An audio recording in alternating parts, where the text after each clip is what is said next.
Okay, at first take my salam Rasulullah Assalamu alaikum. ওয়ালাইকুম সালাম। I'm Sakib, come from Khilkhet Nikunj 2. আমি যে স্টোরিটা শেয়ার করবো এই স্টোরিটা হচ্ছে রংপুর জেলার তারাগঞ্জ থানার আর হচ্ছে বুড়িরহাট নামক একটা জায়গার স্টোরি।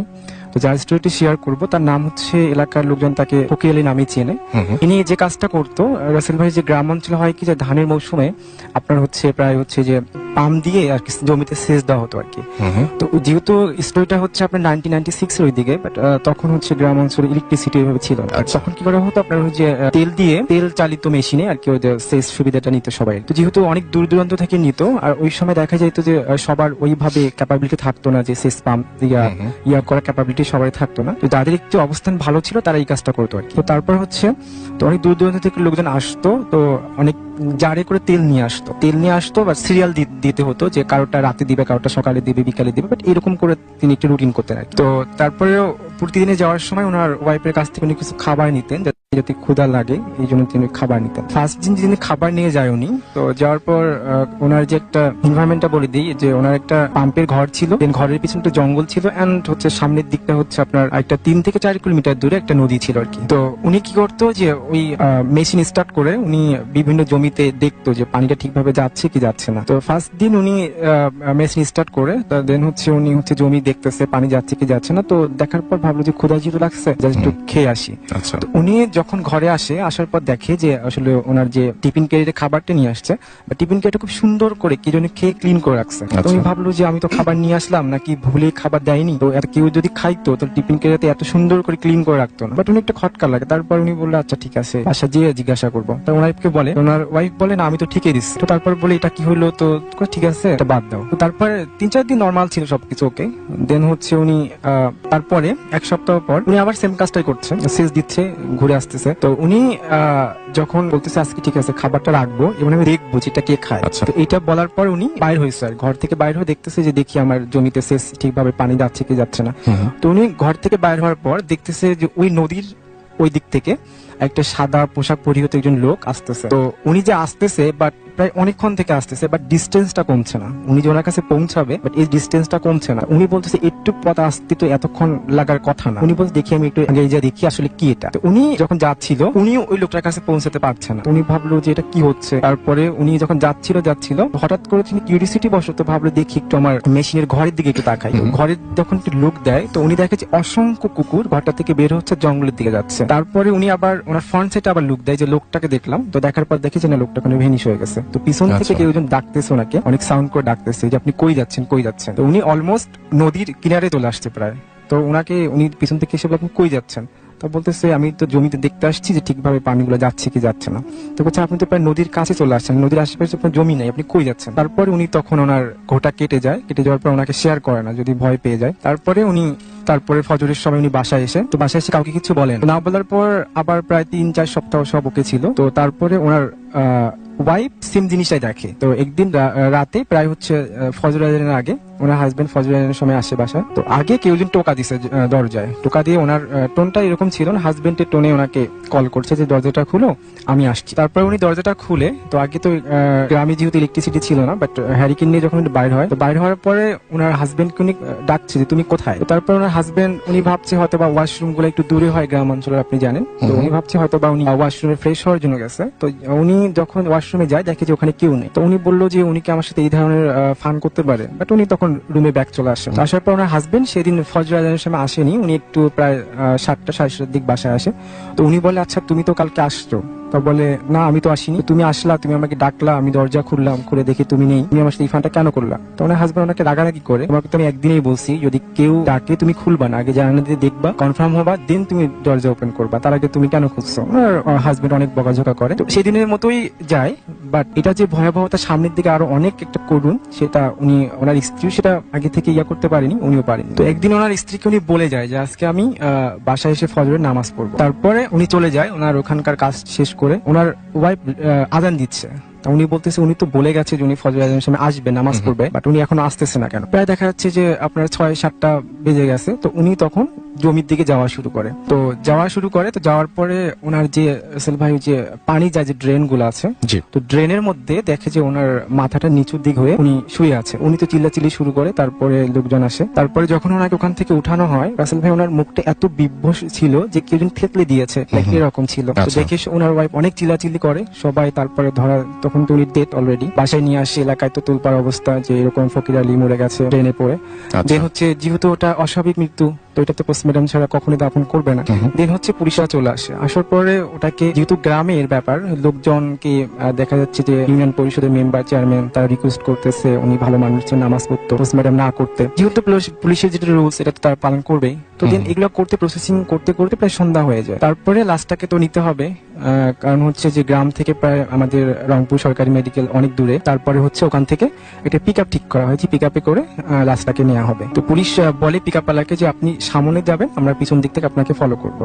তো রাসেল ভাই প্রায় হচ্ছে 1 কিলোমিটার যাওয়ার পর হঠাৎ করে স্টার্ট বন্ধ হয়ে যায়। বন্ধ হওয়ার পর তো বলে স্টার্ট তো বন্ধ হয়ে গেছে, এখন তো এটাকে কিভাবে নিব। তখন কি করে, পুলিশের গাড়ির পিছনে গাড়িটাকে রশিদে বেঁধে তারপরে গ্যারেজ পর্যন্ত নেওয়ার চেষ্টা করে। যখন আপনার হচ্ছে পুলিশের যে ছিল ড্রাইভার, উনি যখন ড্রাইভ করছে, বাট উনি হঠাৎ করে হার্ট ব্রেক করে দেয়। এখন ওনাকে বলে আচ্ছা তুমি এইভাবে হার্ট ব্রেক করে রাস্তার মাঝখানে? তা বলছে স্যার আমি নিতে পারছি না। তা বলে কি হয়েছে? তা বলে আমি রাস্তাকে ফাইন্ড আউট করতে পারছি না। তো বলে কেন, রাস্তা তো ঠিকই আছে। তো স্যার আপনি ঠিক দেখতেছেন, বাট আমি একটা রাস্তাকে 4টা করে দেখছি।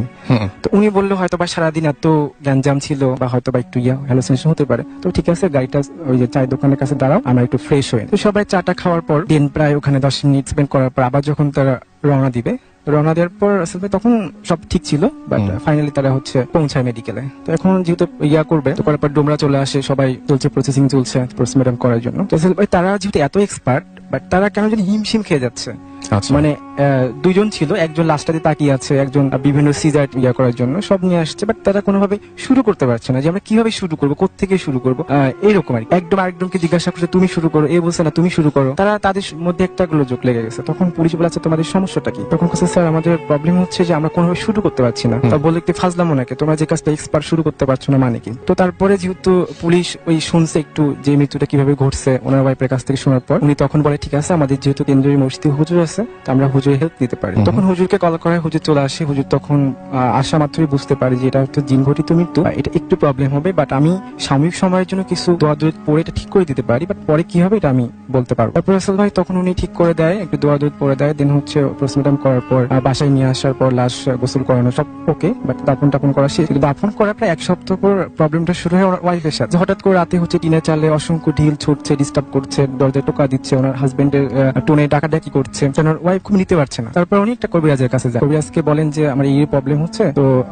বলে যে ঠিক আছে আমি তো এটা পারবো না, আমি একটা রেফারেন্স দিচ্ছি, আপনি ওনার সাথে যোগাযোগ করতে পারেন। তারপর উনি যখন রেফারেন্সটা দেন রাসেল ভাই, তখন উনি ওই কাছে যান আর কি, কবিরাজের কাছে। তো কবিরাজ যেটা অনেক ইনফর্ম করে যে আপনার রুমে বক্সের মধ্যে একটা ছোট একটা পুতুল আছে। রাসেল ভাই আমি এটা করে আসছি যে উনি একটা ওনার ঘরে ফার্স্ট টাইম যখন উনি ওই জিনিসটা দেখছেন, তো উনি একটা পুতুল পাইছেন, ছোট্ট খুবই ছোট আকৃতির একটা পুতুল। ওই পুতুলটা উনি ঘরে এসে রাখেন, বাট ওনার ওয়াইফ জানতো না। তো তখন হুজুর বলে ওই পুতুলটা হচ্ছে আপনি একটা ছোট্ট একটা ব্যাগে করে ব্ল্যাক কাপড়ের একটা ব্যাগ তৈরি করবেন, তৈরি করে ওই ব্যাগে করে আপনি পুতুলটা হচ্ছে ওই নদীতে ফেলাই দিন। ওনার ওয়াইফ হচ্ছে পুতুলটাকে একটা ব্ল্যাক কালারের ইয়াতে করে উনি তারপরে ফেলাই দিয়ে আসেন। তো তারপর থেকে ওনার বাড়িটারি বন্ধ করে দেওয়ার পর সবকিছু ওকে ছিল। ঠিক সেভাবেই করার চেষ্টা করছি। আসসালামু আলাইকুম রাসেল ভাই, আমি জানি আপনি ভালোই আছেন, তাই জিজ্ঞেস করলাম না। আমি নওগাঁ জেলার পত্নীতলা উপজেলার একটি গ্রাম থেকে বলছি। আমি সরকারি চাকরি করি, তাই স্টুডিওতে যাওয়ার মতো সুযোগ হবে না। ঘটনাটি ভালো লাগলে আপনি পড়ে শোনাবেন। নিচে আমার নাম ঠিকানা দিলাম, প্রকাশ না করার জন্য অনুরোধ রইল। ঘটনাটি আমার না, আমার এক নানির সঙ্গে ঘটে যাওয়া একটি ঘটনা। আমার মা আমাকে বলেছে ঘটনাটি আজ থেকে 60 থেকে 70 বছর আগের ঘটনা। আমার সেই নানি ছিল খুবই গরিব একজন মানুষ। সে মানুষের বাড়িতে বাড়িতে গিয়ে বাচ্চা প্রসবের কাজ করত। ঘটনাটি ঘটেছে খুব শীতের একটি রাতে। নানি প্রতিদিনের মতো রাতের খাবার শেষ করে ঘুমিয়ে পড়েছিলেন। রাত যে কয়টা বেজেছিল আমার নানির মনে ছিল না, তখন ঘড়িও ছিল না। হঠাৎ করে নানির জানালায় টক টক করে কে যেন টোকা দেয়। তারপর নানিকে উঠতে বলে। তারপর নানি বলে কে? সেই লোকটি বলে সে পাশের গ্রাম থেকে এসেছে, তার খুবই বিপদ, তার স্ত্রীর সন্তান সম্ভবা খুব কষ্টে ছটফট করছে, তাকে যেতেই হবে। নানি যেতে না চাইলেও নানি আর লোকটির কথা ফেলতে পারে না। সে বাড়ি থেকে উঠে লোকটির পিছু পিছু রওনা হলো। রাত যে কত ছিল নানি সেটাও মনে নেই। নানি দেখছিল লোকটি তার থেকে একটু দূরে দূরে হাঁটছিল। নানি বুড়ো মানুষ, সেই মতো করে হাঁটতে পারছিল না। লোকটিকে বলল আমি বুড়ো মানুষ, আপনার মতো হাঁটতে পারছি না, আপনি একটু আস্তে যান। আবার বলল, আর কত দূর যেতে হবে? লোকটি বলল, সামনেই রাস্তা। নানি দেখলো গ্রামের মধ্যে জঙ্গলের ভেতর দিকে সে নানিকে নিয়ে যাচ্ছে, আর একটু ভেতরের দিকে যেতেই দেখলো সামনে খুবই বড় একটা পুকুর। লোকটি পুকুরের পাড় বেয়ে নিচের দিকে নেমে যাচ্ছে। এখন তার সাথে কি হচ্ছিল সেটা মোটেও বুঝতে পারেনি, কিন্তু লোকটি পুকুরের ভেতর দিকে নেমে যেতেই নানি বুঝতে পারলো যে তার সাথে আজকে খুব খারাপ কিছু হতে চলেছে। নানির এই প্রচন্ড শীতের মধ্যেও গা থেকে ঘাম ছুটতে লাগলো। নানি মনে মনে ভাবলো, এই অবস্থায় যদি এখান থেকে চলে যাই তাহলে সে আমার ক্ষতি করতে পারে।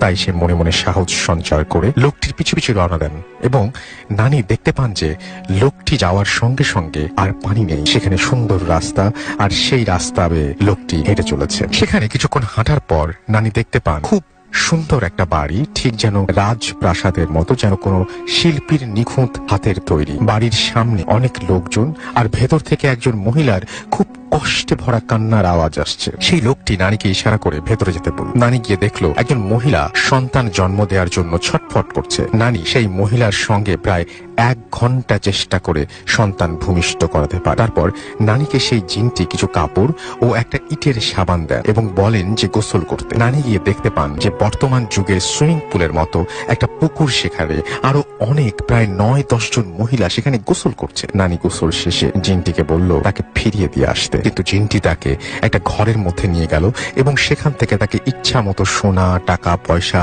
সে যা চায় তাই নিতে বলল। কিন্তু নানি খুব ভয় পেয়ে গেল এবং সে বলল তার এসব কিছু চাই না, তাকে ফিরিয়ে দিয়ে আসতে। নারীর অনেক জোরাজুরির পর তাকে ফিরিয়ে দিতে রাজি হয় এবং জিনটি বলে সে যেন এই কথাগুলি কাউকে না বলে, বললে তার ক্ষতি হবে, বলে রাখা ভালো।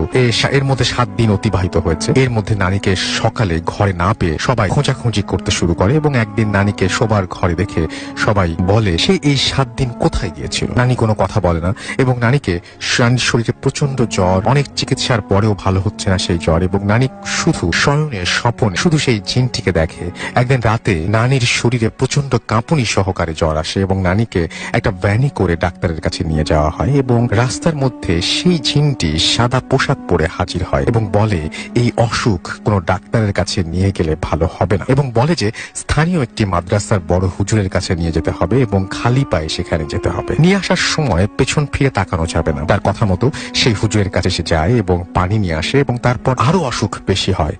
তার ঠিক 3 দিন পর আবার সেই জিনটি নানির ঘরে আসে এবং বলে তারা জুতা পরে সেখানে গিয়েছিল, সেই জন্য অসুখ বেশি হয়েছে, আবার যেতে বলল। তারপর পানি নিয়ে আসে এবং নানি পানি পান করতে শুরু করেন। তার কিছুদিন পর সেই লোকটি মাঝে মাঝে সেই নানির কাছে আসতো এবং তাকে অনেক কিছু দিতে চাইতো, কিন্তু নানি সেটা নিতে চাইতো না। একদিন নানির ঘরে একটা বস্তায় করে কিছু চাল, কিছু মিষ্টি এবং কিছু ফল নিয়ে আসে এবং বলে যে নানি অনেক উপকার করেছে, যেটা অনেকে চেষ্টা করেছে কিন্তু কেউ পারেনি, নানি সেটা পেরেছিল, তাই নানিকে সে কিছু দিতে চায় এবং ছেলেকে দেখে আসতে বলে। সেদিন নাকি তার ছেলের একটা অনুষ্ঠান হয়েছিল, কিন্তু নানি রাজি হয় না। তার কিছুদিন পর আবার সে আসে এবং বলে তার শাড়ির আঁচল পাততে, এবং সেখানে সেই জিনটি কিছু পয়সা দিয়ে যায়। তারপর থেকে সেই নানির আর্থিক অবস্থা ধীরে ধীরে অনেক ভালো হতে থাকে। এখন তারা অনেক ধন সম্পদের মালিক এবং অনেক বড় বাড়িও করেছে। এলাকার সবাই বলে যে জিনদের বাচ্চা ধরে তারা, অর্থাৎ নানি অনেক ধনী হয়ে গেছে। আর সেই নানি যতদিন পৃথিবীতে বেঁচে ছিলেন সেই জিনটি মাঝে মাঝে আসতো এবং একবার সেই ছেলেকেও নিয়ে এসেছিল। এই ছিল আমার জানা একটি ঘটনা। ধন্যবাদ রাসেল ভাই। সবাইকে আসসালামু আলাইকুম। আমি নাহিদ, আসছি ডুয়েট গাজীপুর থেকে। জি। তো আমি যে গল্পটা বলবো এটা আমার এলাকার চাটমোহর পাবনার, আর এটা আমাকে বলছে আমার সিনিয়র স্যার মাসুদুর রহমান। তো ঘটনা হচ্ছে 2006 সাল। তো আমার স্যার, বলি যে স্যার টেক্সটাইল ইঞ্জিনিয়ার, তো পাবনার থেকে ঢাকাতে থাকতো বাসাতে। উনি জব করতে করতে হঠাৎ 2 দিনের ছুটিতে বাসায় যেতে রাতে পৌঁছায় বাড়িতে পৌঁছানোর পরে অনেক রাতে পৌঁছানোর পরে ঘুমায়। কারণ ঘুমে আনুমানিক ভোরবেলাতে হঠাৎ করে স্যার একটা স্বপ্ন দেখে। ওটা হচ্ছে এরকম যে কেউ বলতেছে যে মানে আজান দিচ্ছে যে আজানে একটা মানে শোক সংবাদ আসছে একটা। স্বপ্নটা এরকম ছিল যে শোক সংবাদ, তিনি কেউ একজন মারা গেছে। তো এই শোক সংবাদ শোনার পরে মানে স্যারের ঘুমটা ভেঙে যায়। তো ঘুম থেকে উঠে স্যার এখন ফ্রেশ হলো। ফ্রেশ হওয়ার কিছুক্ষণ পরে, প্রায় 15-20 মিনিট পরে, মানে সত্যি এলাকার থেকে, ওই মসজিদ থেকে, ওই যেই স্বপ্নটা দেখছে স্যার, ঠিক সেই স্বপ্ন, হ্যাঁ হুবহু সেই স্বপ্নটাই মানে বলতেছে মসজিদ থেকে যে একটি শোক সংবাদ, অমুক মারা গেছে, ওনার জানাজা হবে মানে 4টা-5টার দিকে, অর্থাৎ আসরের নামাজের পরে। আমাদের ওখানে একটা কলেজ ছিল, এই কলেজের মাঠে অনুষ্ঠিত হবে জানাজা নামাজটা। তো জানাজা নামাজটা এখন যখন ওই লোকটা মারা গেছে, তো ওই স্যারের আম্মু ওই লোকটাকে চিনতো, খুব চিনতো, এবং ওই লোকটা ভালো ছিল এরকম। তো স্যার আম্মু স্যারকে বললো যে স্যার যেহেতু ছোট ছিল যে তুই একটু এই লোকের জানাজাতে একটু অংশগ্রহণ করিস, যেহেতু স্যার কিন্তু 2 দিনের ছুটিতে আসছে। তো আচ্ছা ঠিক আছে, এখন স্যার ওইটা আমলে নিছে। তারপর স্যার থিঙ্কিং করতেছে কি ব্যাপার, আমি বুঝলাম না, আমি স্বপ্ন দেখলাম একটা, সেটাই আবার বাস্তবে প্রকাশ হলো। তো একটা কিউরিসিটি, আচ্ছা ঠিক আছে আমি জানাজাতে থাকবো, মানে শেষ পর্যন্ত থাকবো। সচরাচর জানাজা হলো, জানাজার পর এখন গোরস্থানে মাটি দেওয়ার জন্য লাশ নিয়ে গেছে, স্যারও গেছে। জানাজা করার শেষে মাটি দেওয়ার পরে যেটা হয় আমাদের দেখা যাচ্ছে কি যে মানে কবরটা অনেক মানে ইয়ে করে অনেকে, অনেক বাঁশ কেটে তারপরে কি মানে টাটা ইচ্ছা গাড়ি যেগুলো বলি আমরা, তো ওগুলা দিয়ে খুব সুন্দর ভাবে সাজালো, মানে সাজায় ইয়ে করে কবরটা প্রস্তুত করে। তো ওইখানে আমাদের মানে যে ইয়েটা ছিল, হুজুরটা ছিল জানাজা নামাজটা পড়ায়, ইনস্ট্যান্ট হুজুর কিন্তু কবরের ওখানে দাঁড়ায় আছে, দেখতেছে যে কবর প্রস্তুত করা ঠিক হয়েছে কিনা। যেহেতু হুজুর মানে জানাজা পড়াইছে এবং লাশ দাফন দেওয়া মানে শেষ পর্যন্ত কিন্তু হুজুরের মানে দায়িত্ব থাকে এরকম। এখন হুজুর মানে কবর কমপ্লিট হয়েছে আর 10 থেকে কি 15 সেকেন্ড পরেই মানে মুনাজাত করবি, এটা মানে আমাদের ইসলামে এরকম নিয়ম আছে যে কবর দেওয়ার পর সাথে সাথেই মানে বেশি দেরি মানে করতে হয় না, দেখা যাচ্ছে কি যে কিছুক্ষণ পরেই মানে মোনাজাত ধরতে হয়, তো দোয়া করতে হয়। তো এখন যে মুহূর্তে মোনাজাত করবে মানে কে জানি ওই মানে যে হুজুরটা জানাজা পড়াইছে পিছন থেকে কে জানি একজন মোনাজাত ধরছে আর কি। তো এইটা আর কি কেউ বুঝতে পারেনি, মোনাজাতটা অনেক বড় হয়েছে, মোনাজাত মানে প্রায় 15 থেকে 20 মিনিটের মতো মোনাজাত। তো এখন মোনাজাত হয়েছে, এখন দোয়া হচ্ছে, এখন কেউ কিছু বলতে পারছে না। কিন্তু যখন এট দ্য টাইমে সবাই বিরক্তি হয়েছে তখন একজন বলে ফেললো যে হুজুর একটু মানে দোয়াটা একটু শর্ট করে করেন। তখন কিছুক্ষণ পরে আবার মানে দোয়া শেষ হয়ে যায়। তো যাই হোক, দোয়া শেষ হওয়ার পরে এখন হুজুর কিন্তু সামনে যে হুজুরটা ছিল জানাজার নামাজ পড়াইছে সেই হুজুর কিন্তু দোয়া করে মানে দোয়া মোনাজাতটা ধরে নেই। সে হুজুর পিছন থেকে ঘুরে বলছে আচ্ছা কে কোন হুজুর বা কে এই দোয়াটা ধরলোটা কে? তখন বাকি মুসল্লিরা যারা পিছনে ছিল তারা বললো যে হুজুর এটা তো আপনি হুজুর আপনি নামাজ জানাজা নামাজ পড়ছেন, এটা তো আপনি ইয়ে করবেন, আপনি তো মোনাজাত ধরছেন। তো হুজুর না আমি তো মোনাজাত ধরিনি, আমি তো মোনাজাত ধরলে এত বড় করার তো কোনো মানে প্রশ্নই আসে না। কে ধরাইছে? হুজুরেরও কিন্তু রাগ আছে যে কে এরকম একটা রাগারাগির পড়ায় একটা পর্যায়ে সবাই বললো, মুসল্লিরা বলেছে যাই হোক যেটা হওয়ার হয়েছে, এখানে রাগারাগি করে কোনো লাভ নাই, হয়তো গায়েবী ভাবে কোনো একটা লোকটা ভালো ছিল যেহেতু হয়তো এরকম একটা মানে কোন একটা ফেরেস্তা হয়তো এরকম একটা মানে মিরাকেল একটা ঘটনা ঘটছে। তো যাই হোক এই বিষয়ের পরে ওই দিন বড় ভাইটা ইনস্ট্যান্ট ছিল, তার ঠিক 1 বছর পরে একই ডেটে অর্থাৎ 7 সালের একই ডেটে ভাইটা আবার ছুটি পায়, এরকম জবের ইয়ে করার পরে ছুটি পায়, আবার সে বাসায় আসে। কিন্তু সে যে ওই একই ডেটে আসতেছে এটার ভাইয়া জানে না, সেটা ভাইয়া জানে না, এটা পরে জানতে পারে, সে বাসা আসার পরে জানতে পারে। তো যেহেতু সে জানে না, সে ট্রেনে আসবে, জব করছে মানে অফিসে কাজ করছে, বিকাল দিয়ে কাজ করে বের হয়েছে সন্ধ্যার আগে, ওইখানে তো আর কোনো মানে ট্রেনে যাবে বাসাতে, এখন ট্রেনে করে বাসাতে যাবে কিন্তু ওইখানে কোনো বসার মতো মানে স্ট্যান্ডিং টিকিট কাটছে কিন্তু বসার কোনো সিট পায়নি। যে লোকটা মারা গেছে ওই যে মারা গেল জানাজা এবং কবর দিল, ভাইয়া কিন্তু ওই লোকের চেহারাটা দেখেনি। আর যেহেতু ভাইয়া অনেকদিন পর পর মানে বাসায় যায়, হয়তো চেহারা দেখলে চিনতে পারে, হয়তো নাম জানে না, অথবা নাম শুনলে চিনতে পারে চেহারা জানে না, এরকম হতে পারে বলে যে স্টেশনে আসলো, সেই স্টেশনে ওই লোকটাকে দেখছে, দেখার পর চিনতে পারছে যে হ্যাঁ এই তো আমার এলাকার আঙ্কেল। তো এলাকার আঙ্কেলটা যে কথাটা বললো, এখন এলাকার আঙ্কেল ওকে দেখেও চিনতে পারছে, হ্যাঁ কি খবর তুমি এখানে? তো বললো যে এই বিষয়ে আমি তো এখানে থাকি, এখানে জব করি, তো আমি বাসায় যাচ্ছি আজকেতে ছুটিতে, 2 দিন ছুটি পাইছি। তো আচ্ছা ঠিক আছে আঙ্কেল এবং ওই যে লোকটা মারা গেছে ওই লোকটা সেই 2007 সালের এই ভাইয়ের সাথেই দেখা। তো ভাইয়া তো দেখেনি, চেনেও নাই, তো ওইভাবে বলতেছে আচ্ছা ঠিক আছে তাহলে একসাথে যাই। তো ওই আঙ্কেলের আবার টিকিট কাটা ছিল, অ্যাডভান্স টিকিট, সিটিং মানে সিট সহ। আঙ্কেল আবার কি করছে যে যাতে ঠিক আছে তুমি বসো আমরা একসাথে যাই, পরে এরকম মিলেমিশে যেতে পারবো, বেশি দূরে না কাছেই। তারপরে এইভাবে করে মাঝখানে আসার পথে মাঝখানে অনেক আলাপ আলোচনা হয়েছে, আঙ্কেল তার বিষয় বলছে, হ্যাঁ তারপর আমার বড় ভাই তিনিও তার বিষয়ে আলাপ আলোচনা করছে। তো এইভাবে আস্তে আস্তে বাসায় পৌঁছালো, রাত তখন 2টার দিকে মানে বাসাতে আসছে। তো বাসাতে আসার পরে সেম মায়ের আম্মুর সাথে দেখা হলো, বাসাতে আসা আম্মু ছিল স্যারের আম্মু থাকে, তো আম্মুর সাথে কথা বলতে বলতে তো বললো যে আজকে তো এই বিষয়ে একটা আঙ্কেল সাথে আসলাম, তো আঙ্কেল তো আমাকে তার সিটে নিজে না বসে, সে একবারও বসেনি, আমাকেই তার সিটটা দিল।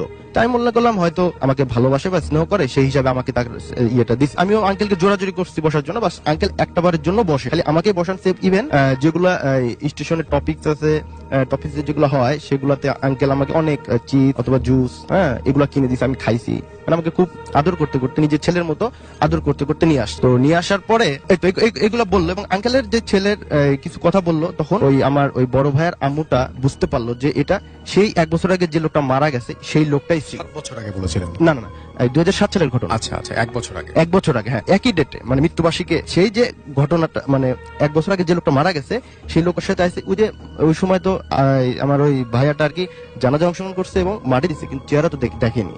আর ভাইয়া তো থাকে না এলাকা, ঢাকাতে জব করে, যে মাঝে মাঝে যায় 2-1 দিনের ছুটিতে, হ্যাঁ, তো যার জন্য চেহারাও দেখতে পারে নাই। ইভেন ওই যে ট্রেনে আসার পথে যে আলাপ আলোচনা হয়েছে, ওই আলাপ আলোচনায় কিছু বলছে, ওনার আত্মীয় রিলেটেড, ওই আঙ্কেলের আত্মীয় রিলেটেড কিছু কথা বলছে, তো ওনার আম্মাটা বুঝে ফেলছে যে এটা ওই লোকটাই।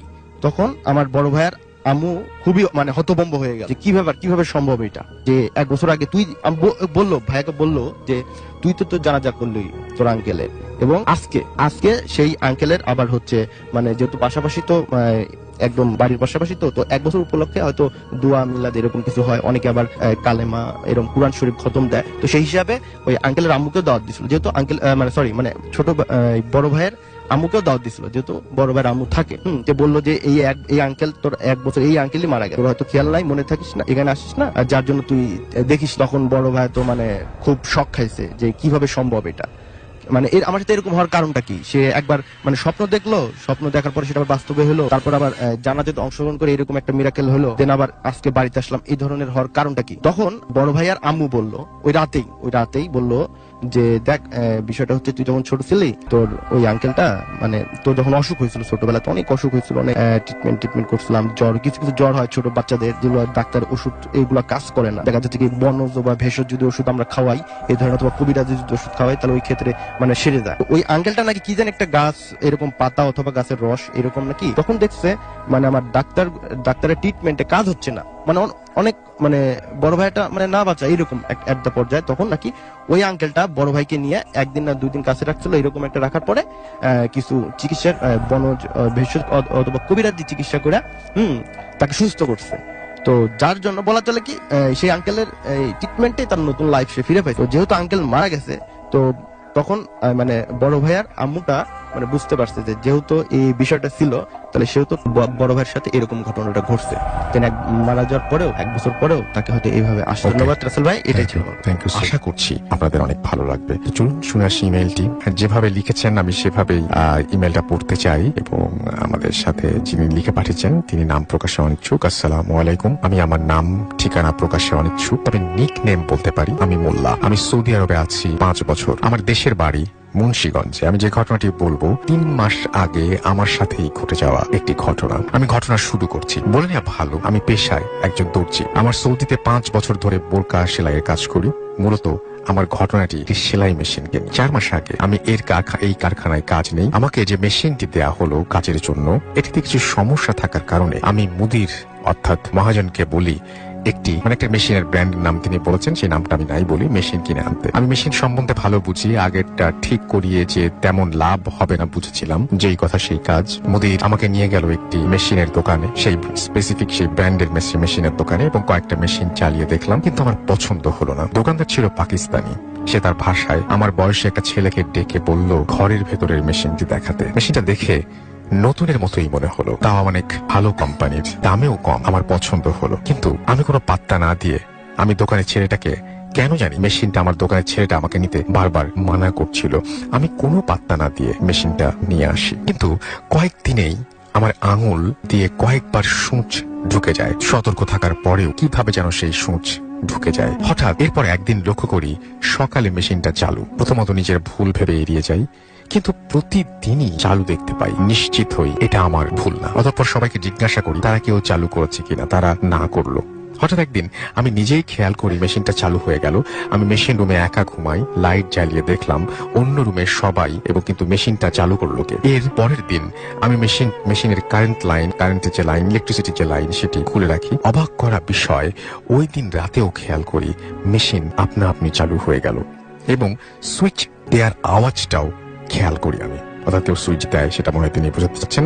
এবং তার পরের দিন থেকে আমার সাথেই কাজ করে আমার এক মামা, তাকে নিয়ে আমি ঘুমাই। তিনি ব্যাপারটা লক্ষ্য করলেন। একটি মামা লক্ষ্য করেন আমার মেশিনের আমার মেশিনের সামনে 4-5 বছরের একটা ছায়া মূর্তি। একদিন শুক্রবার আমি বাসায় ঢোকার সময় বাহির থেকে লক করে দিয়ে যাই, কিন্তু দরজা খুলছে না। মনে হচ্ছিল ভেতর থেকে কেউ ধাক্কা দিয়ে ধরে রেখেছে। কিছুক্ষণ পরে এমনি খুলে গেল দরজা। ভেতরে এসে দেখি কেউ নেই, কিন্তু আমার মেশিনটা এই মাত্র যেন কেউ বন্ধ করেছে। এমন আরো অনেক কিছুই একে একে সবাই লক্ষ্য করে। একটা সময় সবাই বলে মেশিনটা বদলিয়ে আনতে। মেশিনটা বদলিয়ে আনার সময় দোকানে আমার বয়সী সেই ছেলেটা আমাকে বলল, আগেই মানা করেছিলাম এটা নিতে। বুঝলাম এই মেশিনটার কোনো একটা কাহিনী আছে। আমি ছেলেটাকে জোর করে কাহিনীটা জানতে চাইলে এক পর্যায়ে ছেলেটি বলতে রাজি হলো। সে যেভাবে বলেছে তার মতো করেই বলছি। একদিন এক ইয়ামিনী লোক এই মেশিনটা বিক্রি করতে নিয়ে আসে তাদের দোকানে। এই মেশিনটা তার স্ত্রী ছিল, তাদের একটা 4-5 বছরের মেয়ে ছিল। বাচ্চা মেয়ে সারাদিন তার মা আর মেশিন নিয়ে খেলা করে এবং চালু করে চালানোর চেষ্টা করে। অসতর্কত ভাবে আঙুল দিয়ে কয়েকবার সূচ ঢুকে যাওয়াতে তারা মেশিনটি বিক্রি করতে নিয়ে আসে। বিক্রি করে যাওয়ার সময় দোকানের সামনেই বাচ্চাটা একটা গাড়ির সাথে খারাপভাবে অ্যাক্সিডেন্ট করে। সাথে সাথে হাসপাতালে নিয়ে যাওয়া হলেও মনে হয় সে বেশি দিন বাঁচেনি। মেয়েটির সারাদিনের খেলার সঙ্গে এই মেশিনটা থাকার কারণে হয়তো তার কোনো একটা তার সঙ্গে জিন বা কিছু একটা মেশিনটি ছেড়ে যায়নি। এই মেশিনটা আরো 4 জন কিনে নিয়ে আবার ফেরত দিয়ে গিয়েছে, কিন্তু কিনে নিয়ে গিয়েছিল, কিন্তু তারা 1 সপ্তাহের মধ্যেই ফেরত দিয়ে গেছে। এবং আমি একমাত্র ব্যক্তি, অর্থাৎ আপনি একমাত্র ব্যক্তি যিনি 1 মাস পরে আসলেন। এই ঘটনার কোনো প্রমাণ হয়তো আমি দিতে পারবো না, কিন্তু আমার রুম তার প্রতিটি মানুষ এই ঘটনার সাক্ষী। ঘটনাটা ভালো লাগলে পড়ে শোনাবেন। আমার কাছে রাসেল ভাই, মাসুম ভাই আর সব লিসনার কেমন শুভেচ্ছা। আমি তাপস, আমি ইংল্যান্ডের কেন্ট থেকে আপনাদের সাথে একটা ঘটনা শেয়ার করছি। প্রফেশনালি আমি একজন লেকচারার। আজকে যে ঘটনাটা আমি শেয়ার করবো এটা আমার এক স্টুডেন্টের ঘটনা। তো 2010-11 সালের দিকে আমার ক্লাসে রাসিম নামে পাকিস্তানি একটা স্টুডেন্ট ছিল। স্টুডেন্ট হিসাবে রাসিম খুব ব্রিলিয়েন্ট, হি ওয়াজ ব্রিলিয়েন্ট, অ্যাটেন্ডেন্স খুব ভালো, প্লাস রেজাল্টস খুব ভালো। তো সারপ্রাইজিংলি কোন একটা সেমিস্টারের শেষে যখন গ্রুপ ক্লাসের রিপোর্ট পাবলিশ হয়, তখন আমি দেখলাম যে ওই সেমিস্টারে ওর অ্যাটেন্ডেন্স হঠাৎ করে ড্রপ করছে। প্লাস মিড টার্মের দিকে যত অ্যাসেসমেন্ট ছিল ওইগুলোতে অনেকগুলোতে সে অ্যাপিয়ার করে না। আর সেমিস্টার শেষে যে অ্যাসাইনমেন্ট বা ছিল সেটা কোনো সাবজেক্টেরই কোনোটাতে সে সাবমিট করেনি, যেটা সে সিরিয়াস ক্যাটাগরি স্টুডেন্ট। আমি যেটা করলাম, আমি আমাদের অ্যাডমিন ডিপার্টমেন্টে চেক করলাম যে ওদের রেকর্ডে কোনো সিক নোট বা এই টাইপের কিছু আছে কিনা। ওরা বললো যে না, কোনো সিক নোট নাই, তবে 2-3 মাস আগে রাসিম ওর ওয়াইফের ভিসা অ্যাপ্লিকেশনের সাপোর্ট হিসাবে একটা লেটার সে নিচ্ছে। তো ওরা একটু ফান করেই কথাটা আমাকে বললো। তো আমি ভাবলাম যে আচ্ছা, তারপর স্টিল ওর মতো সিরিয়াস স্টুডেন্টের এরকম হওয়ার কথা না। তো আমি ওকে একটা ইমেল পাঠাই আমার সাথে দেখা করার জন্য। তো ইমেল করার 2-3 দিনের মাথায় রাসিম আসলো দেখা করতে। তো সে যখন জিজ্ঞাসা করলাম, ও বললো যে স্যার, আপনি তো আমার সাইডের স্টোরি বিলিভ করবেন না। তো আমি বললাম যে ট্রাই মি, দেখি what you have to say. তো ও বললো যে ও এমনি একটা এখানে সিকিউরিটি এজেন্সিতে ও কাজ করে। আর এখানের সিকিউরিটি এজেন্সির কাজগুলো যেটা হয়, এজেন্সির অনেক ক্লায়েন্ট থাকে, ওই ক্লায়েন্টের রিকোয়েস্ট অনুযায়ী এই সিকিউরিটিদেরকে সাপ্লাই করা হয়। তো এই কারণে জবটা কোনো একটা পার্টিকুলার জায়গায় বা সাইটে কন্টিনিউয়াসলি নাও থাকতে পারে। দেখা যায় রোটেট হয়, অনেক সময় আছে লন্ডনের বাইরে, ও লন্ডন বেস, অনেক সময় আছে লন্ডনের বাইরে কোনো একটা সাইটে হয়। যখন লন্ডনের বাইরে হয় তখন আরো দেখা যায় যে টানা 2-3 দিন হয়তো লন্ডনের বাইরে থাকতে হচ্ছে। আর ইউজুয়ালি আপনার ওয়ার্কিং আওয়ার্সটা খুব লং সিকিউরিটির জন্য। তো যেটা চিন্তা করে যে ওয়াইফ আসার পরে এরকম তো আসলে কাজটার জন্য ডিফিকাল্ট হবে যে লন্ডনের বাইরে যাওয়া বা এসে। তো ও তখন ওর কোম্পানিতে যে বলে যে সরি, আমি কাজটা ছেড়ে দিই। তো ওর যে কোম্পানি, ওর যে বস থাকে, সে হি কোয়াইট লাইক রাসিম। তো যেটা বলে যে দেখো, আমি তোমাকে একটা ভালো অফার দিই যেটা তোমার জন্য হয়তো বেনিফিশিয়াল হবে। অফারটা হচ্ছে ওই কোম্পানির একটা ক্লায়েন্ট, তারা লন্ডনে একটা প্রপার্টি, একটা বিল্ডিং তারা কিনছে। আর বিল্ডিংটা কিনে ওরা লোকাল কাউন্সিলের কাছে প্ল্যানিং পারমিশন অ্যাপ্লাই করছে। তো বিল্ডিংটা হচ্ছে এখানে গ্রেড 2 নামে একটা ক্যাটাগরি আছে, যেটাতে বিল্ডিংটার সাথে ধরেন একটু হিস্টোরিক কিছু অ্যাটাচমেন্ট আছে। তো এই কারণে এই অ্যাপ্লিকেশনটা একটু লঙ্গার হয়তো টাইম নিবে অ্যাপ্রুভ হওয়ার জন্য। তো মিনিমাম 3 মাস থেকে 6 মাস হচ্ছে মিনিমাম এক্সপেক্টেড টাইম যেটা লাগে। কিন্তু এখানে লিগাল অব্লিগেশন অনুযায়ী কোম্পানিটার আপনার ওই বিল্ডিংটা খালি রাখা যাবে না, এখানে ওদের 24 ঘন্টার জন্য সিকিউরিটির মানে একটা ব্যবস্থা করতে হবে। ওর ওই রাসিমের বস যেটা বলে যে তুমি এই বিল্ডিংটাতে তো স্টাফ থাকার জন্য ফ্ল্যাটের মতো করা আছে, ওয়াই ডোন্ট মানে তুমি তোমার ওয়াইফকে নিয়ে এই ফ্ল্যাটটাতে উঠো, এটাতে তোমার স্যালারি সরি রেন্ট সেভ হয়ে যাবে ইনিশিয়ালি। আর রেন্ট মানে 5-6 মাস তুমি যদি রেন্ট সেভ করতে পারো এই টাকাটা দিয়ে, পরে তুমি তোমার ওয়াইফকে নিয়ে ভালো একটা কোথাও উঠতে পারো। তখন রাসিমের কাছে মনে হয় যে হ্যাঁ ইটস এ গুড প্রপোজাল, কারণ এর মাধ্যমে কোম্পানির যে 24 ঘন্টা একটা সিকিউরিটি অন সাইটে থাকা সেইটাও পারপাস সার্ভ, রেন্ট সেভ হচ্ছে বা এইসব। তো সে রাজি হয় এবং ও উঠে যায়। এর মধ্যে ওর ওয়াইফ আসে, তো ও থাকা অবস্থায় ওর আসলে কোনো সমস্যা হয় না, he didn't face any problem. Or wife আসার পরে সপ্তাহখানেক ঠিক ছিল, তার পরের থেকে প্রবলেমটা শুরু হয়। তো ও যখন মানে বাইরের দিকে বাসায় ব্যাক করতো, তো ওর ওয়াইফ ওকে বলতো যে আমরা দুইজন ছাড়া এই বিল্ডিং এ কি আরো কোনো মানুষ আছে কিনা। তো বলে যে না আমরা দুইজনই, কারণ ওই কোম্পানির ওরা এখনো পারমিশন পায়, আর এমনি সিকিউরিটি কোম্পানি থেকে তো আমি একাই আছি। তো বললো যে না কিন্তু তুমি গেলে আমি মনে হয় যে শব্দ পাই যে বিল্ডিং এর ভিতরে মানুষজন হাঁটতেছে। তো রাসিম বলে যে না এমন হইতে পারে, ফাঁকা বিল্ডিং তো ফাঁকা প্রপার্টি, তো বাতাসের কারণে এরকম শব্দ ক্রিয়েট হইতে পারে। ওয়াইফও এডুকেটেড মেয়ে, তো সেও একসেপ্ট করে না। কিন্তু সমস্যা যেটা হয় এটা আস্তে আস্তে বাড়তেই থাকে, মানে রাসিম বাইরে থাকলেই ওর ওয়াইফ এই শব্দ পাওয়া শুরু করে। ইনফ্যাক্ট এরকমও হয় যে ও এরপর বলতে থাকে যে তুমি বাইরে গেলে আমি শব্দটা মনে হয় যে কেউ হাঁটতেছে করিডোর দিয়ে বা সিঁড়ি দিয়ে উঠতেছে এই টাইপের, কিন্তু পার্টিকুলারলি আমাদের এই যে ফ্ল্যাটটা বা রুমটা এইটার দরজার সামনে এসে শব্দটা থেমে যায়। রাসিম আসলে স্টিল এটা ইগনোর করে যে এটা পসিবল কিছু না, যে এবং তারপরে ও চেক করে ওর ইসের কোম্পানির সাথে যে কোনো পার্টিকুলার মানে ওরা আর অন্য কোনো সিকিউরিটি গার্ডকে এখানে অ্যাসাইন করছে কিনা, যে দিনের কোনো এরকম কোনো মানে কাউকে অ্যাসাইন করা হয়নি। এর মধ্যে যেটা হয়, একদিন রাসিম বাইরে ছিল ফর সাম রিজন, তো ওর ওয়াইফ খেয়াল করে ওই আবার সেই স্টেপ টাইপের শব্দ বা সিঁড়িতে কেউ হাঁটার শব্দ বা করিডোর দিয়ে হাঁটার শব্দটা হচ্ছে। হইতে হইতে ওই বাসার ডোরের সামনে এসে শব্দটা থেমে যায়। তোর ওয়াইফ যেটা চিন্তা করে আমি এখন যে হঠাৎ করে দরজাটা খুলবো, খুলে দেখি এখানে কে দাঁড়ানো, এবং ওর ওয়াইফ তখন মোটামুটি 100% কাছাকাছি শিওর যে এখানে কোনো একটা এক্সিস্টেন্স আছে, কোনো মানুষ আছে। ও যখন এটা চিন্তা করতেছে, দরজা খোলার আগেই ইমিডিয়েটলি দরজায় নক হওয়া, দরজার উপরে মানে হাত দিয়ে কেউ এরকম নক করতেছে। তো ও তখন ভাবে যে হ্যাঁ মনে হতে পারে যে রাসিম ব্যাক করছে। ও যে খুলে দেয় কেউ নেই, পুরা করিডোর ফাঁকা। ও চেক করে সিঁড়ির ওইখানে যে ওইখানেও ফাঁকা। এইটাতে সে কিছুটা ভয় পায় যে না সামথিং ইজ রিয়েলি রং। তো তারপরে ওর আসার পর ওর রাসিমকে ও বলে যে এই কাহিনী আজকে এরকম হয়েছে। তো রাসিম যেটা করে ওর ওয়াইফের একটা কাজিন, সেও লন্ডনে বেসড, আর একটা মেয়ে, তো তাকে বলে যে দেখো তো মাত্র আসছে, তো হয়তো যেহেতু একা একা এরকম থাকে নাই কখনো, ও একটু মানে লোনলি ফিল করতেছে, এইসব কারণে এইসব হ্যালুসিনেট করতেছে। তো তুমি যদি আমাদের সাথে এসে কিছু থাকো তাহলে হয়তো এটা ভালো হবে ওর জন্য। তো ওই কাজিনও রাজি হয়, ঠিক আছে ফাইন। ওর কাজিন আসার পরে ওর কাজিন সেম জিনিসটা মানে ফিল করে বা এক্সপিরিয়েন্স করে যে করিডোর দিয়ে হাঁটার শব্দ। কিন্তু মানে ওই দরজা যেদিন খুলছিল এর পরের থেকে যেটা হয়, বাসার ভেতরের শব্দ হয় শুরু। বাসার ভিতরে হাঁটতেছে, ধরেন ওই মনে হয় রুম 2-3টা ছিল এখানে, যে এই রুম থেকে ওরা এই রুমে আছে, অন্য রুমে হয়তো শব্দ হচ্ছে বা কিচেনের শব্দ হচ্ছে অথবা টয়লেটের ভিতরে শব্দ হচ্ছে, এই টাইপের বিভিন্ন জায়গায় র্যান্ডম শব্দ হওয়া শুরু করে। যেটা হওয়ার পরে ওর ওই কাজে 2-3 দিন থাকে। 2-3 দিন থাকার পরে সে বলে যে না আমি আসলে এই জিনিসগুলো খুব একসেপ্ট করতে পারতেছি না, আমি আসলে এখানে থাকবো না। তো ও অফার যেটা করে যে আমি যে বাসায় থাকি ওইখানে মানে রুম অ্যাভেলেবল আছে, তোমরা যদি চাও you can move into that house. কিন্তু এর মধ্যে কিন্তু রাসিম কিছু এক্সপিরিয়েন্স করেন, এই কারণে সে এখনো জিনিসটা খুব লাইটলি নিচ্ছে। তো ওর ওয়াইফও তখন একটু জেদ ধরে যে না সে আসলে দেখতে চায় যে কি হচ্ছে। তো লাস্ট যে ঘটনা যেটা হয় আমার সাথে ওই রাসিমের মিটিং এর আগে, তো ও বলে যে ও বাসায় সেদিন শুধু ও আর ওর ওয়াইফ, তো মনে হয় কোনো কারণে দোকানে গেছে র্যান্ডম কিছু জিনিস কেনার জন্য, গ্রসারি বা এই টাইপের কিছু হবে কেনার জন্য, যে 10-15 মিনিট বাইরে থাকে। তো এর মধ্যে ওর ওয়াইফ বাথরুমে যায়।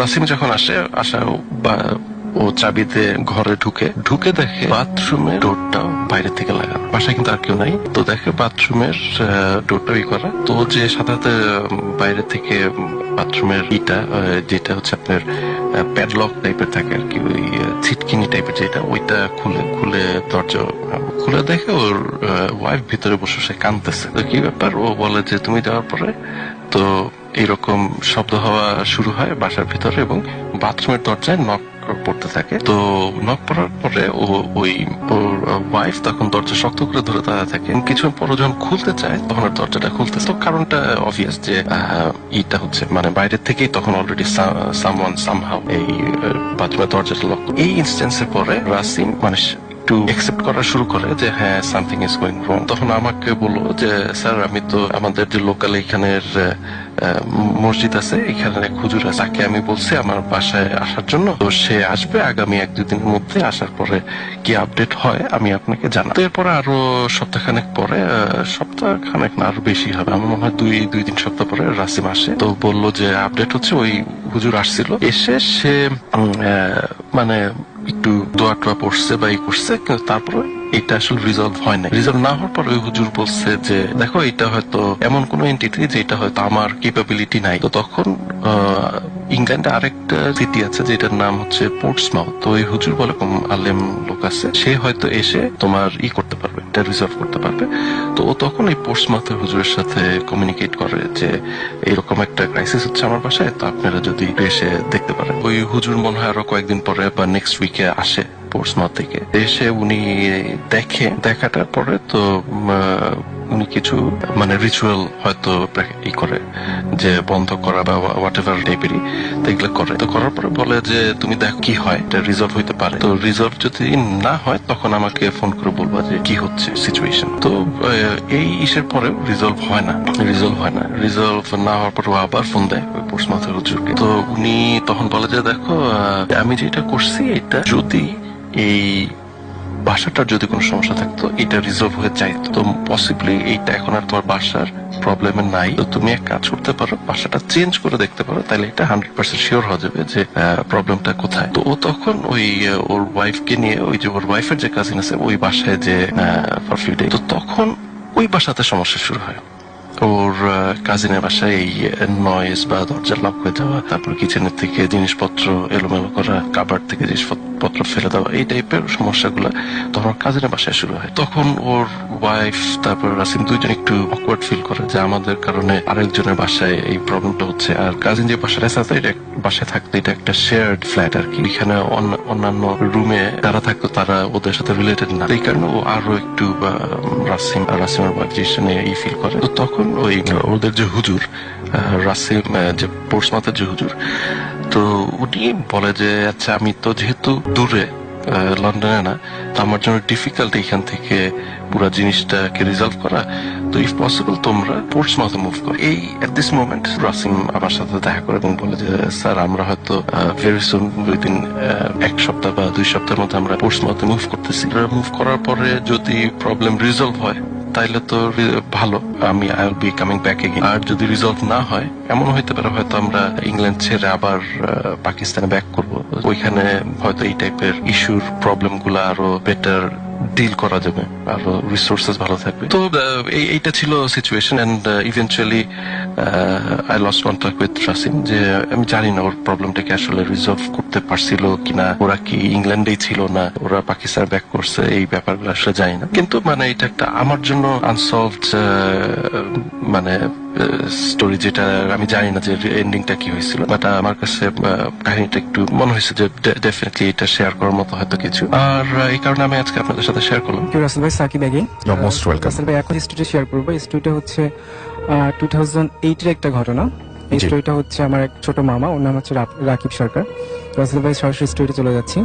তো রাসেল ভাই ও একটা টাইম হচ্ছে মাদ্রাসা স্টুডেন্ট ছিল, বা মাদ্রাসা স্টুডেন্ট থাকাকালীন অবস্থায় তো ওর মাদ্রাসার পড়ালেখা ওর ভালো লাগছে না। তো ওর বাবাকে বলে যে আব্বু আমার মাদ্রাসার পড়া ভালো লাগছে না, আমি মাদ্রাসায় পড়বো না। তো তারপরে হচ্ছে ওর বাবা ওকে নিয়ে এসে একটা তারাগঞ্জে, একটা রংপুর জেলার তারাগঞ্জ থানার একটা গ্রামের স্কুলে ওকে ভর্তি করা যায় আর কি। তো হয় কি যে সামার ভ্যাকেশনে সব স্কুল থেকে হচ্ছে পিকনিকে চলে যায়, তো ওদের স্কুল থেকে যথারীতি পিকনিকে যাওয়া হয় আর কি। তো দেখা যাচ্ছে যে রংপুর থেকে প্রায় অনেক দূরেই ছিল, বাহিরে একটা পিকনিক প্লেস ছিল। তো ওখান থেকে তারা পিকনিক শেষ করে তো দেখা গেল যে ফিরতে ফিরতে রাত 12টা হয়ে যায়। তো সবাই জানে যে আপনার হচ্ছে পিকনিকের বাসগুলো ফার্স্ট অফ অল স্কুলে আসে, স্কুল থেকে যে যার মতো বাসায় চলে যায়। তো ও বাসায় স্কুলে চলে আসে, আসার পর ওর একটা ফ্রেন্ড ছিল, তো ফ্রেন্ডের নাম পারভেজ। তো পারভেজ সহ দুজন আসতেছিল। তো পারভেজ বলে, দোস্ত এখন তো রাত হয়ে গেছে, তো প্রায় 12টা বাজে, তুই আজকে আমার বাসায় থেকে যা। তো বলে, দোস্ত না থাকা যাবে না, আমার আগাদাগি করবে, বাসা তো পাশেই। তো বলে রাখি যে পারভেজের বাসা থেকে ওর বাসা যাইতে মাত্র 20 মিনিট টাইম লাগে আর কি। তো বলে যাইতে পারবো। তবে দেখ, ভেবে দেখ, অনেক রাত কিন্তু, ভয় পাবি আবার। না, কিচ্ছু হবে না। তো এই বলে ওখান থেকে রওনা দেয়। তো দেওয়ার পর ও একটু ওর পারভেজের বাসা থেকে প্রায় 10-15 মিনিট হাঁটার পর ওর কেমন জানি একটু গা শিরশির করছে, হঠাৎ করে লোম দাঁড়া যাচ্ছে, একটু ভয় ভয় কাজ করছে।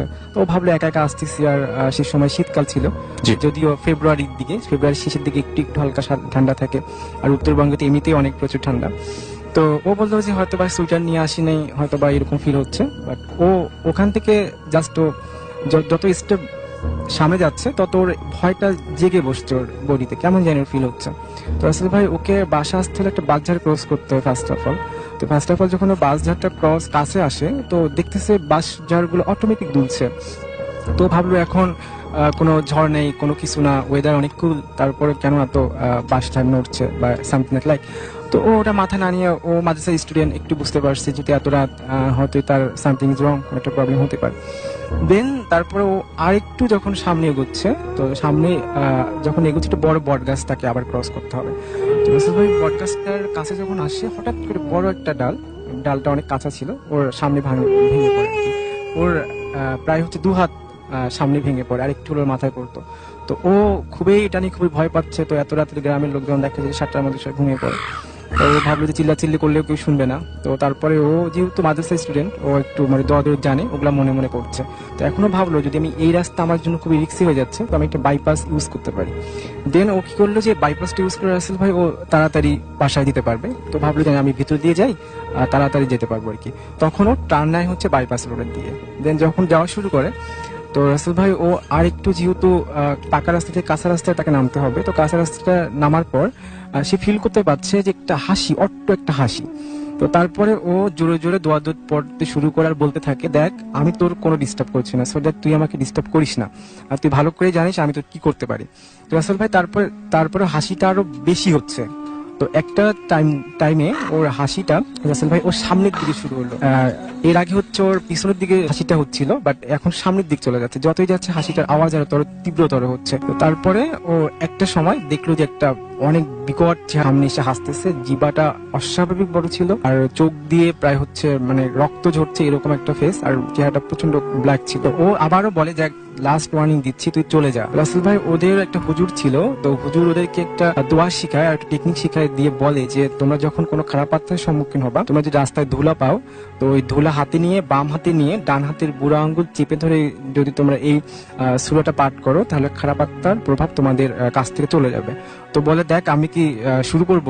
তখন ও হাসিটা একটু কমতে শুরু করে।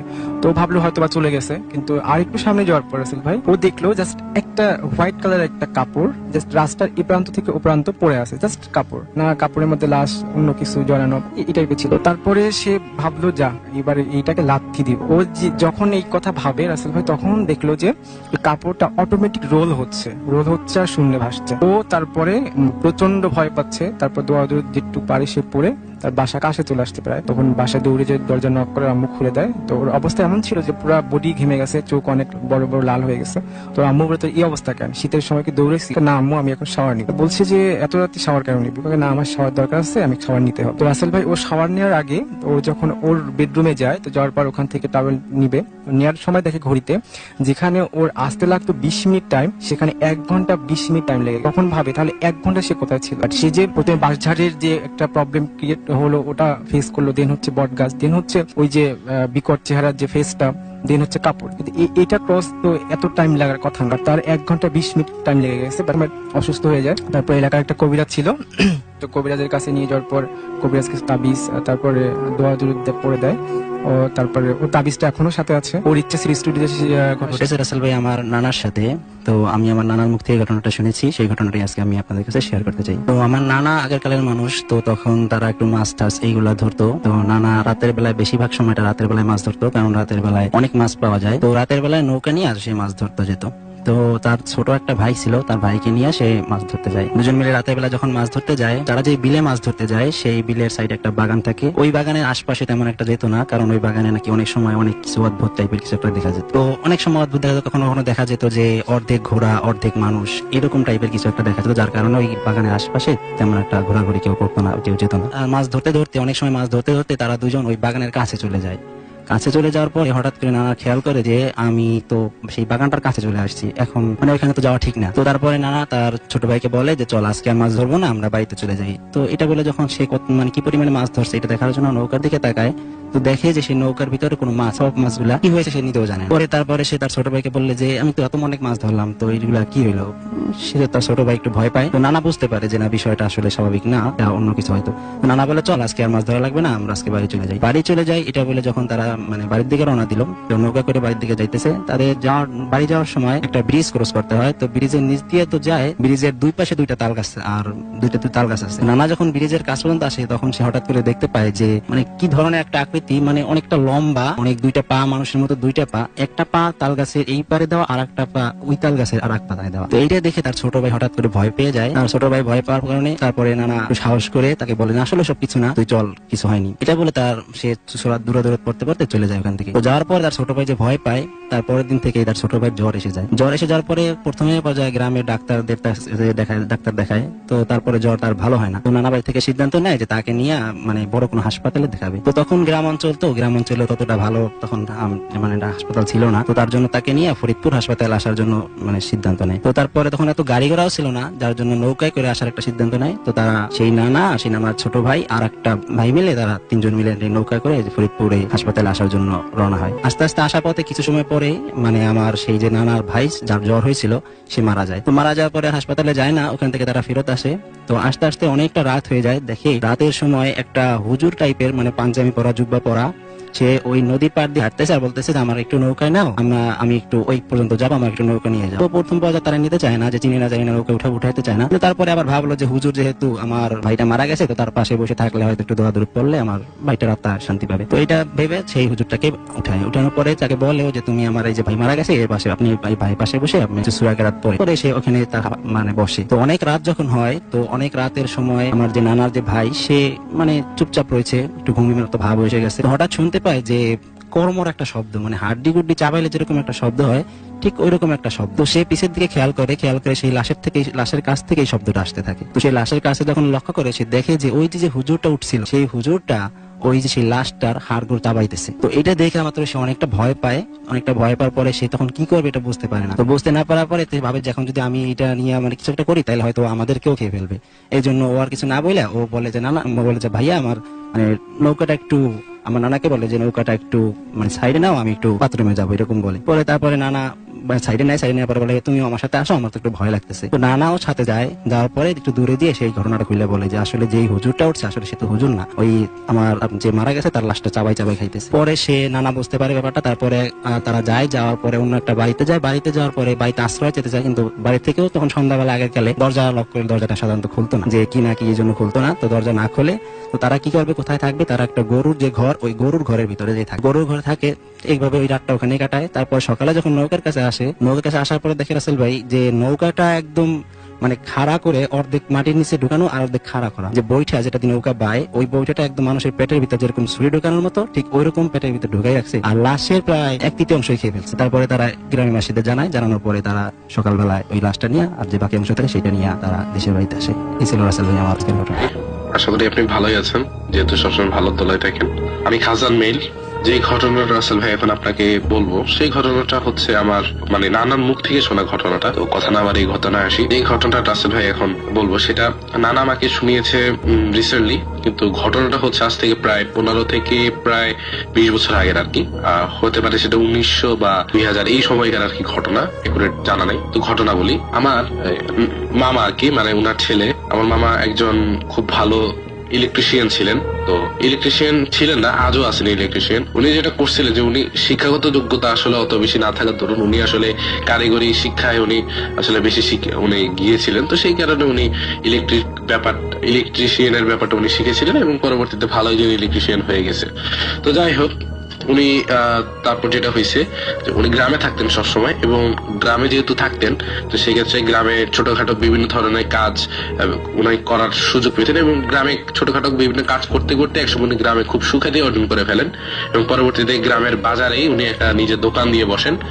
এবং সবচেয়ে বড় কথা হচ্ছে যে উনার এই ব্যাপারটাতে আসলে অনেক বেশি অনেকে লাভবান হয়েছে। উনি খুব ভালো কাজ করার দরুন কম টাকায় উনি খুব ভালো কাজ করে দিতেন, সে কারণে ওনার সুখ্যাতি ছড়িয়ে পড়েছিল, এবং দেশের বিভিন্ন জায়গায় গিয়েও ছোট বড় বিভিন্ন শপিং মল, কমপ্লেক্স, অ্যাপার্টমেন্ট এগুলোতে বিভিন্ন ধরনের কাজ করে থাকেন আর কি, করছিলেন। তো ওনার ইনকামটা বেশ হচ্ছিল। তো আসলে আমি বলে রাখি আপনাকে যে উনি যে মানে বাজারে আসলে এই দোকান ছিল ওনার, ওই দোকানটার আরো আশেপাশে আরো 2-4টা মানে এরকম ইলেকট্রিশিয়ানদের দোকান ছিল। তো দুর্ভাগ্যবশত ওই ইলেকট্রিশিয়ানরা আমার মামার জন্য বেশি একটা ইনকাম করতে পারতো না, কারণ আমার মানে সমস্যা যদি কারো হতো সবাই আসলে আমার মামার কাছে সমস্যা নিয়ে চলে আসতো, ওনাদের কাছে আর কেউ যেত না, ফলে ওনাদের ইনকামটা দিন দিন কমতে থাকে। তো যেটা হলো যে আমার মামা খুব ভালো করে দিনকাল যাপন করছিলেন, ওনার খুব ভালো দিনকাল যাচ্ছিল।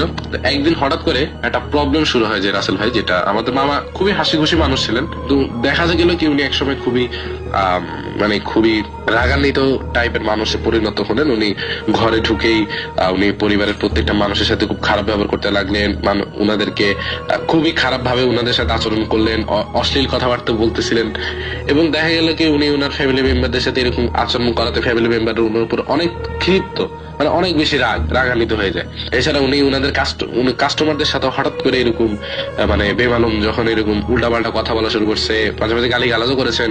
তো এরকম অস্বাভাবিক উনার আচরণে এবং পরিবর্তনে অনেকেই আসলে উনার উপর রাগান্বিত হয়ে উনার থেকে আসলে সাহায্য নেওয়াটা, মানে উনার কাছে প্রবলেম নিয়ে আসাটা বন্ধ হয়ে যায়, এবং পরবর্তীতে উনার ইনকাম সোর্সটা আস্তে আস্তে কমতে থাকে। উনার কাছে লোকজন কম আসে, উনি কম কাজ করেন, আবার অনেক সময় দেখা যায় কি উনি কাজেই যান না। এইভাবে করতে করতে উনার পরিবারে আর্থিক টানাপোড়েনের ব্যাপারটা আসলে চলে আসে।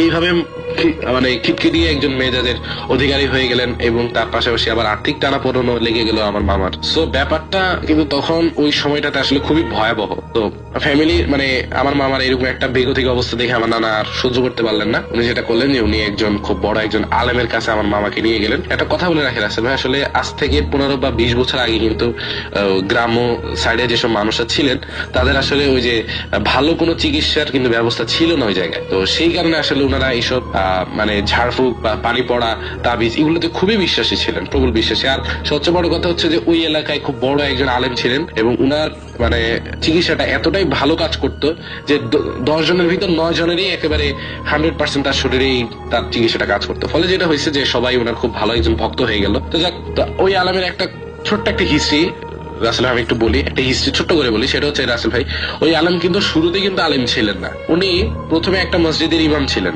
5 ওয়াক্ত নামাজ মসজিদে পড়াতেন, এবং উনি যে মসজিদে আসা যাওয়া করতেন মসজিদের আগে একটা কবরস্থান ক্রস করে ওনাকে আসা লাগতো। এখন কবরস্থান ক্রস করে যখন ওনাকে আসা লাগতো তখন উনি ওই কবরস্থান ক্রস করে 5 ওয়াক্ত নামাজ এসে পড়াতেন মসজিদে, আবার বাড়ি চলে যেতেন। তো ব্যাপারটা হচ্ছে কি, যখন কবরস্থান ক্রস করে উনি আসা যাওয়া করতেন তখন কবরস্থানে থাকা একটা জিন মানে উনাকে খুবই পছন্দ করে ফেলে এবং উনার সাথে থাকার জন্য মনস্তাব করে। এবং পরবর্তীতে একদিন ওই ইমাম সাহেব যখন রাতে ঘুমাচ্ছিলেন ওনার বাড়িতে, তখন ওই জিনটা আসলে উনার সামনে এসে হাজির হয় এবং উনাকে নির্ভয় দিয়ে বলেন যে হুজুর দেখুন, আমি আপনার কোনো ক্ষতি করবো না, জাস্ট আমার একটাই নিবেদন যে আমি আপনার সাথে থাকবো। তো হুজুর চিন্তা করলো যে এই জিনকে দিয়ে যদি আমি আসলে মানুষের ভালো কিছু করতে পারি তাহলে আমার এরকম সুখাদিও হবে, আমার 2 পয়সা আমি রোজগারও করতে পারবো, এছাড়া আমি ভালোও থাকতে পারবো। তুমি সেই দিনটাকে সাথে সাথে বললো যে ঠিক আছে, আমি তোমাকে আমার সাথে রাখবো, তবে আমার 2টো শর্ত আছে। সেই শর্তটা হচ্ছে, প্রথম শর্তটা হচ্ছে যে তুমি আমার কোনো ক্ষতি করতে পারবে না, দ্বিতীয়টা হচ্ছে যে আমি যা বলবো তুমি তা করবা। সেই দিনটাও রাজি হয়ে যায়। পরবর্তীতে আসলে উনি ওনার এরকম একটা চিকিৎসা দরবার খুলে বসেন, যেখানে আসলে প্রত্যেকদিন প্রায় দেখা যায় কি 100-150 রোগী ওনার কাছে আসে চিকিৎসা নেওয়ার জন্য, এবং দূর দূরান্ত থেকেও বিভিন্ন রোগী আসে চিকিৎসা নেওয়ার জন্য, কারণ ওনার চিকিৎসাতে যে খুব ভালো ফলাফল পাওয়া যায়, মানে সবারই একটা ধারণা ছিল যে ওনার কাছে গেলেই সুস্থ হয়ে যাবে। তো আমার নানা খুব ভালো একজন মানে নামাজ পড়তেন, উনি সবসময় 5 ওয়াক্ত নামাজ পড়ার কারণে উনি ওই সময় আলেমের কাছে আমার মামাকে নিয়ে যান। তো আলেমের কাছে যখন আমার মামাকে নিয়ে যান, তখন ওই আলেমটাকে দেখেই মানে আমার নানা এবং আমার মামাকে দেখেই বলেন যে আপনারা দাঁড়ান, আপনাদের ভেতরে আসা লাগবে না, আমি আপনাদের সমস্যাটা জানি, আপনারা একটু বাইরে দাঁড়ান। আমার নানা এবং মামা খুবই অবাক হয়ে গেলেন যে কি ব্যাপার, আমরা তো এখনো উনার ঘরেই ঢুকলাম না, উনি কেমনে বুঝলেন যে আমাদের সমস্যা আছে এবং আমাদের সমস্যাটা উনি জানলেন কেমনে। তখন 10 মিনিট পরে আলেম উনার ঘর থেকে বেরিয়ে এসে বললেন যে আমি আপনাদের সমস্যাটা খুব ভালো করে জানি এবং আপনাদের সমস্যার সমাধানকে আজকে আমি রাতেই করব, সুতরাং আপনারা এখন বাড়ি যান, আমি এসে নামাজের পরে আপনাদের বাড়িতে আসবো।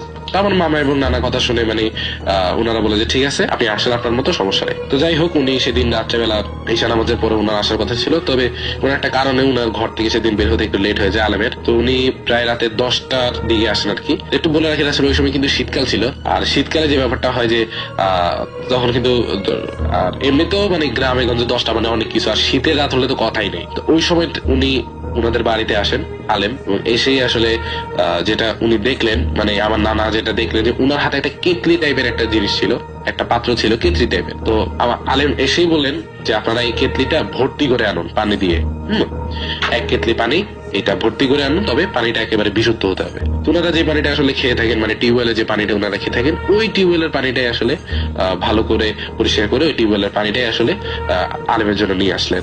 এবং আলেম তখন বলল যে ধন্যবাদ, আপনারা এখন মাটিতে বসেন, আমি খাটে বসতেছি, আর আমার মামাকেও খাটে বসতে বলা হলো। তা আমার মামা হচ্ছে খাটের নিচের অংশে, মানে খাটের পায়ের অংশে বসছে, আর মাথার অংশে বসছে হলো আলেম, আর আমার নানা নানি বসছেন হচ্ছে মাটিতে। তখন আমার নানাকে ওই আলেম নির্দেশ দিলেন যে আপনাদের ঘরে যত বাতি আছে সব নিভাই দেন। তো রাসেল ভাই তখনই না ওনাদের ওই জায়গায় মানে ইলেকট্রিসিটি ছিল না, ওনারা ওই যে হারিকেন বা ওই যে মোমবাতি জ্বালিয়ে আর কি ওনাদের দিন চলতো। তো বললো যে আপনাদের যত মোমবাতি আছে মোমবাতি গুলা নিভাই দেন, আর একটা কথা যে আপনারা এরপর থেকে যা দেখবেন সবকিছু শুধু দেখে যাবেন, আমি যতক্ষণ না কোনো কথা বলবো তার আগ পর্যন্ত আপনারা কোনো কথা বলবেন না। তো ওনারা সবগুলা বাতি নিভিয়ে দেন, ওনারা সবগুলো মোমবাতি নিভিয়ে দেওয়ার পরে আলেম তার কাজ শুরু করে। আলেম প্রথমে মোটামুটি প্রায় 5 থেকে 10 মিনিট বিভিন্ন ধরনের সূরা পড়তে থাকে, এবং সূরা পড়ার পরে যেটা করে যে উনি একটু চুপ হয়ে যান, মানে অনেকগুলো সূরা পড়ে ফেলেন, এবং সূরা পড়ার পরে উনি একসময় চুপ হয়ে যান।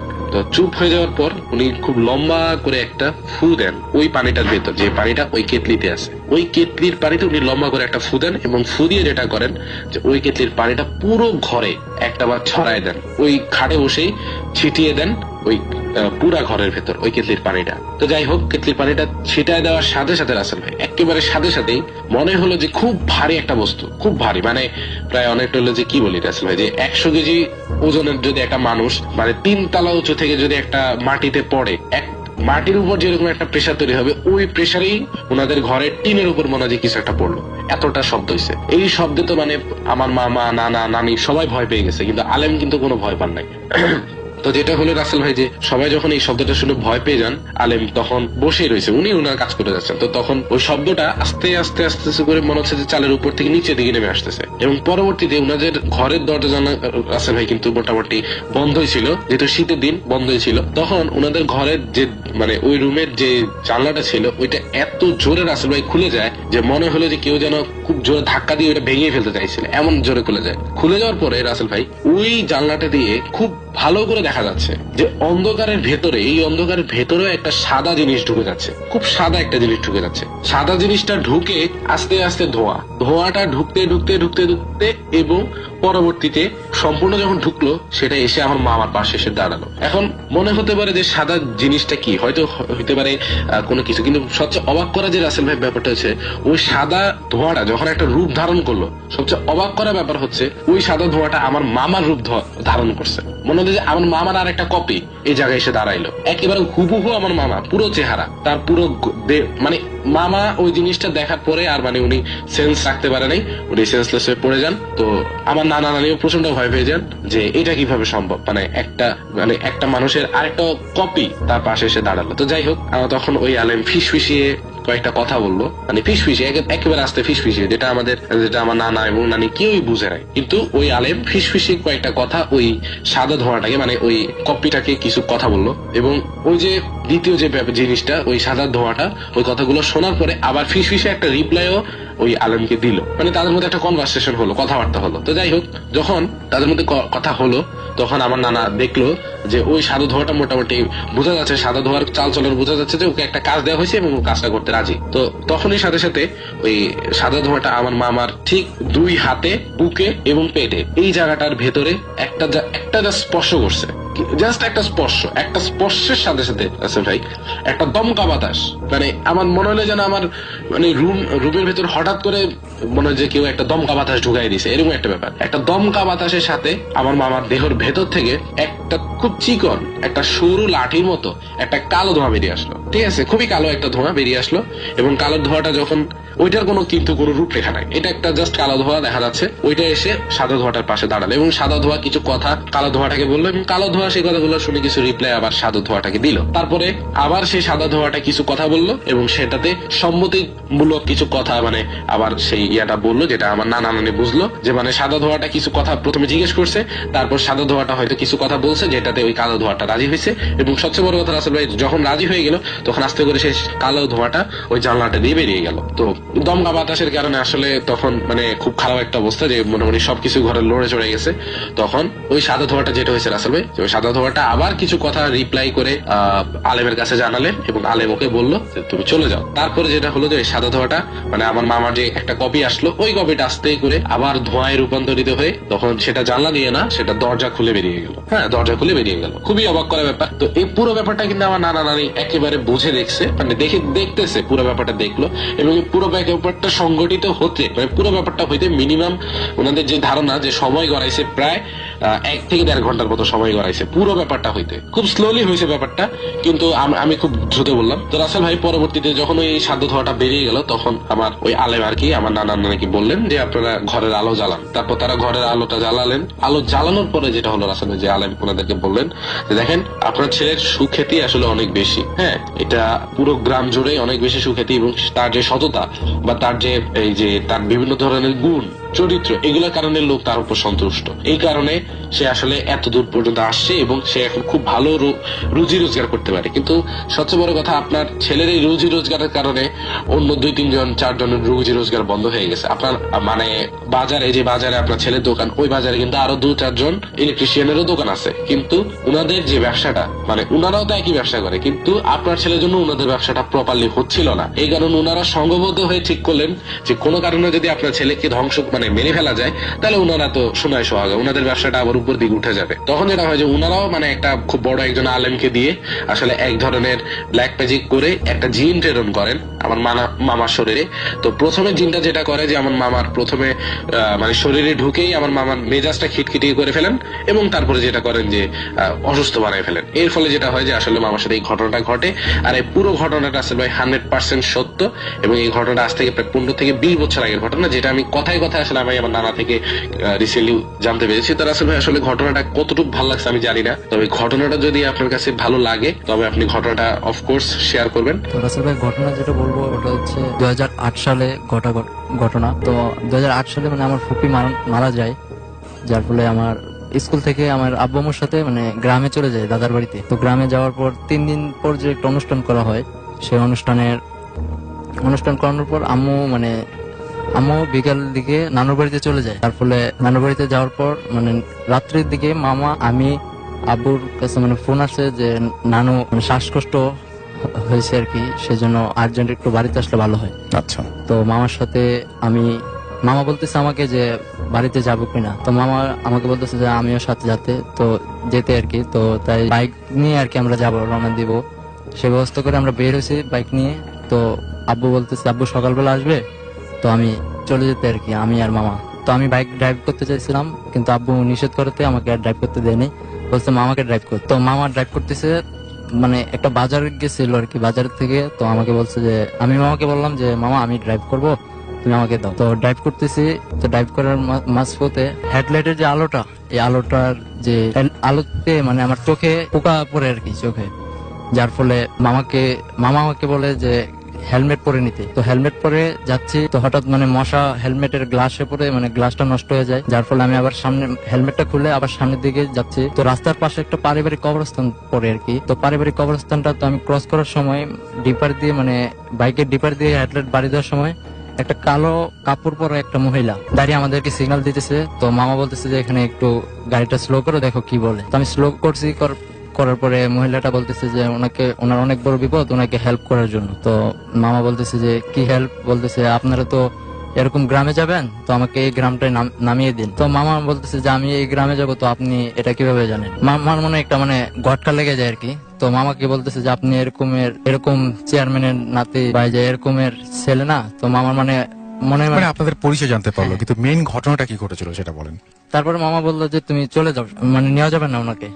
তো যাওয়ার পরে আবার মামা কি মনে করে আমাকে বলতেছে যে মহিলাটা মনে হয় বিপদে পড়ছে, তো আমি বাইকটা নিয়ে যাই। তো মামার সাথে আমি বসলাম, মানে মামাকে বললাম যে আমি ড্রাইভ করি। তখন মামা ড্রাইভ করতেছিল। পরে আমি ড্রাইভ করে যখন আসতেছি, তো আমার গিয়ার মানে তখন নতুন শিখতেছিলাম আর কি বাইক। তো গিয়ার মানে থার্ড গিয়ারে থাকার ফলে মানে গাড়ির স্টার্টটা কবরস্থানের সামনে এসে মানে স্টপ হয়ে যায়, যার ফলে চাঁদের আলোতে যতটুকু আমি দেখতে পাই মানে ওই মহিলাটা ওই জায়গাতে নেই, কবরস্থানের ভিতরে গেছে। তো কবরস্থানের ভিতরে যে মানে কবর থেকে মানে মাটি খুঁড়তেছে। তো আমিও চুপ করে দেখতেছি, মামাও চুপ করে দেখতেছে। তো দেখার পরে মানে কবরটা খুঁড়ে আপনার ছোট একটা যে পিচ্ছি বাচ্চা আর কি, এরকম বাচ্চা ধরনের একটা কিছু খুলে, যে আপনার যদি একটা মানুষকে যদি অনেকদিন পানিতে রাখা হয় একটু সাদা সাদা এরকম টাইপ হয়ে যায়, ওই বাচ্চাটা এরকম টাইপে আমি যতটুকু চাঁদের আলোতে দেখতে পারছি। মাঝখানে দুটো পার মাঝখানে ধরে টান দিয়ে মানে ছিঁড়ে ফেললো। তো মানে কিছু হাত দিয়ে কিছু একটা ঢুকে আপনি মানে নিজের চোখে দেখেছেন? হ্যাঁ। তো তখন ভাই আমার কি অনুভূতি ছিল, মানে ইয়ে হয়ে গেছিল। তো যার ফলে হাত দিয়ে মানে এরকম করে বের করে মানে কিছু একটা খাচ্ছে।